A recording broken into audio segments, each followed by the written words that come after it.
a train you want to just not get on. Crazy. Rio, just to ask as well, are you happy with Rangnick going upstairs then? Because it's a 6-day-a-month consultancy from what we're hearing. How do you feel about all of this?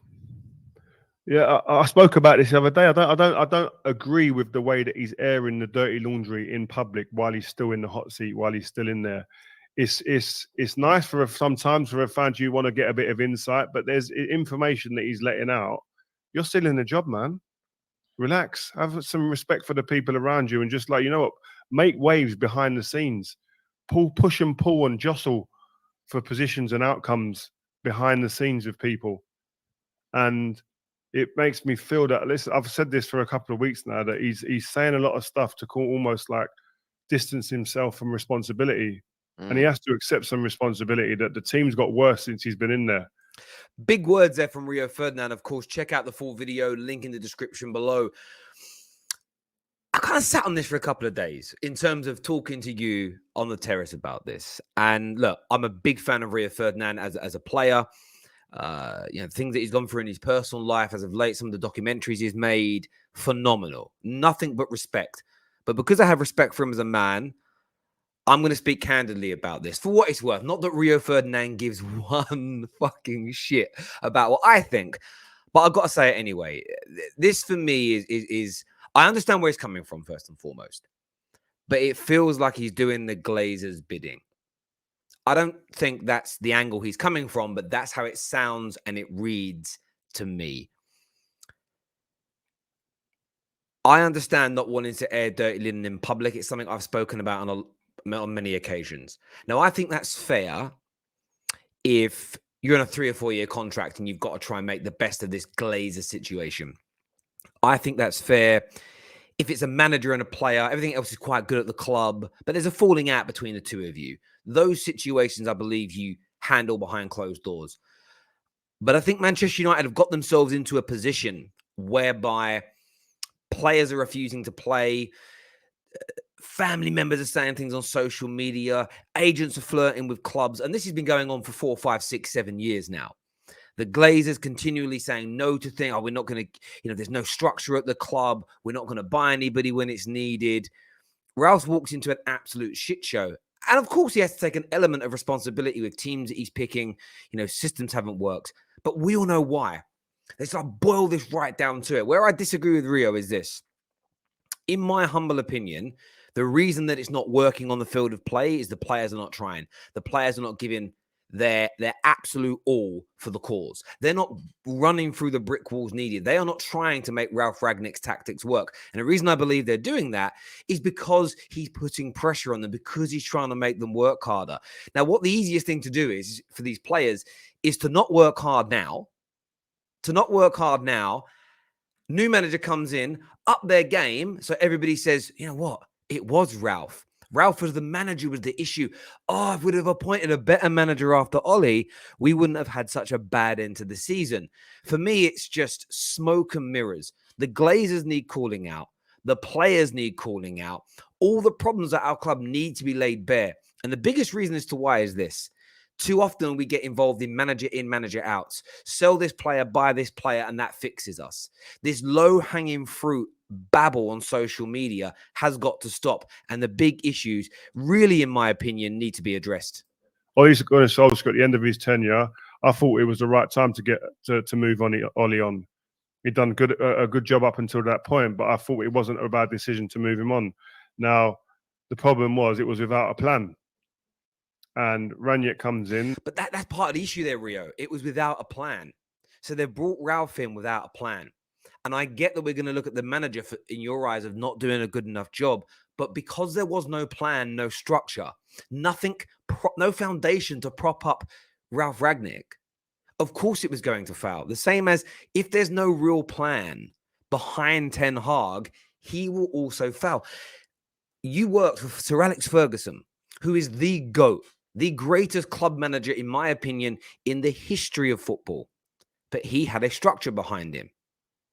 There was a behavior. You know this. Rio ain't listening to this, but I'm going to talk like Rio's listening.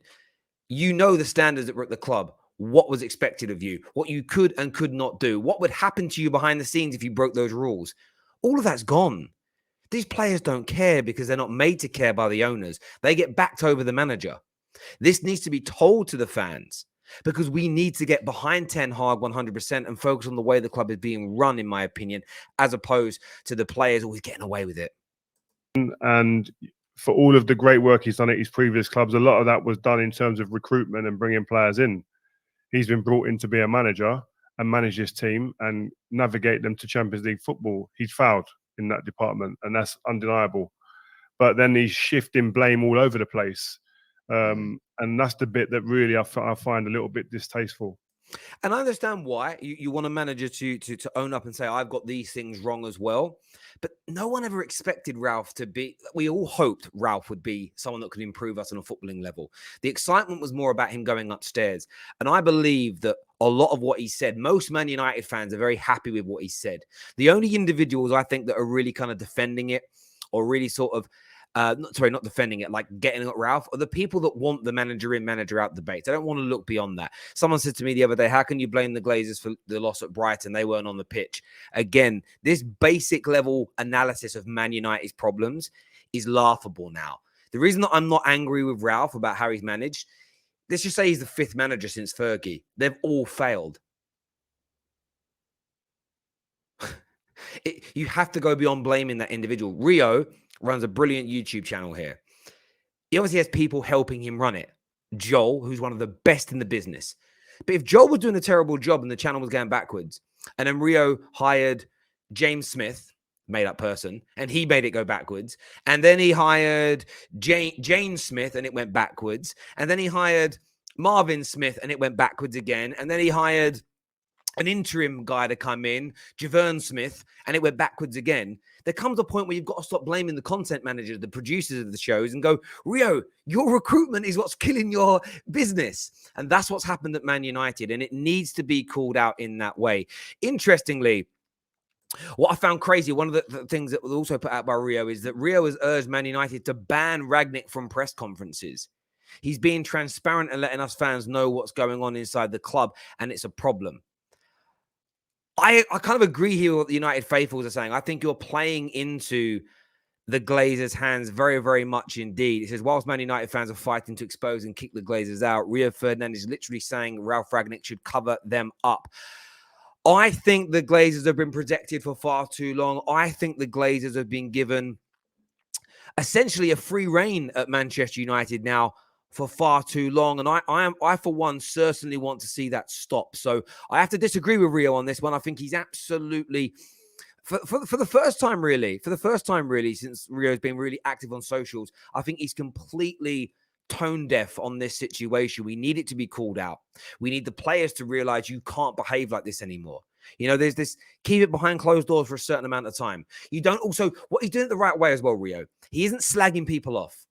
He isn't getting angry in press conferences because a man's there for his child, waiting for his child to be born. He's talking about individual circumstances calmly, concisely, and I think that's the right thing to do.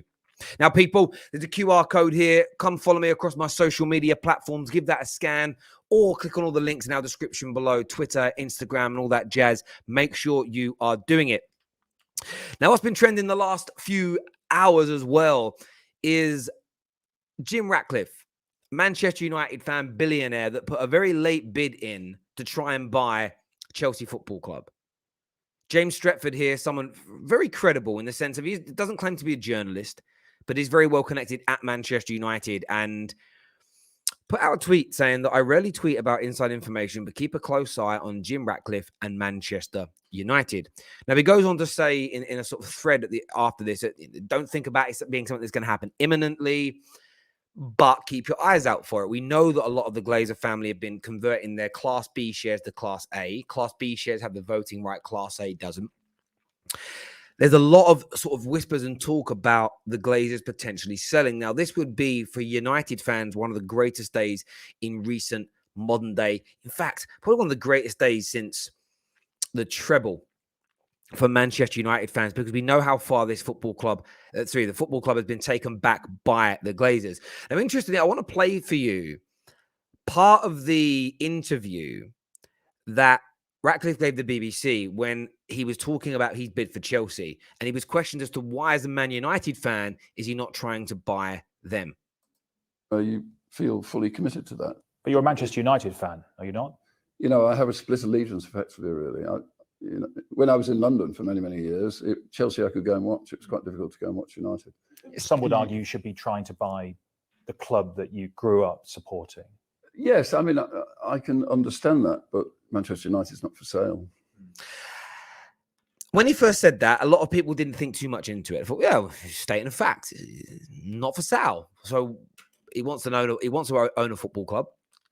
Fair play to him. You know, if I had billions of pounds, I probably would try and buy a football club. I'm not even too sure what the man is worth. I didn't search it before making this content for you. It won't take me more than 30 seconds to find it out.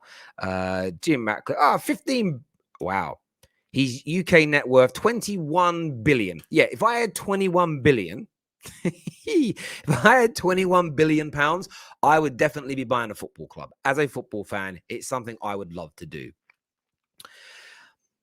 But now people are kind of, and I'm not saying it's conspiratorial, but there's this element of, did he say, but it's not for sale, and put a bid in for Chelsea, knowing that the Chelsea bid would be turned down? Saying that Man United are not for sale, but I did support them as a kid, as a way of just kind of putting those feelers out there, as if to say, I am interested. Now, I would love this to happen. I would love this to go through. I would love for Manchester United to get new owners. Because if we go back to the original part of this video, Rio coming slamming Rangnick, calling him a problem, saying he shouldn't be airing the dirty linen in public. The problem with this club is we're broken. The problem with this football club is I do think not enough of our ex-players, and especially our influential ex-players, talk enough about the Glazers, talk enough about how the club is being run. I still don't think in football as a whole, the way a football club operates and conducts itself behind the scenes is a big enough focal point for its success. Pound for pound, you have teams such as Brentford, Brighton, who are great. Leicester have had a poor season, but if you look at Leicester in the last, with how they've been run in the past 5-6 plus years, well run pound for pound, these three are three of the best run clubs in England. There's no doubt about it. And I'm sure if we were to do a European wide comparison, they come up pound for pound. We're talking here. Of course, Brighton won't reach the levels of a Man City or a Chelsea or a Liverpool because of financial constraints, but they run very, very well. And the reason that I bring both these stories up and bring them together is because I think they're one of the same. Man United ideally need new owners. The secondary factor would be, if we're not going to get new owners, we need them to change the way they run the football club. We need players to be held more accountable for their performances and lack of professionalism. We need the manager not to be backed because of who the person is, but for the position of which they hold at the football club. There needs to be a consistent approach to how we try and play football. The style, the philosophy, the DNA, whichever term you choose to use, it doesn't really matter.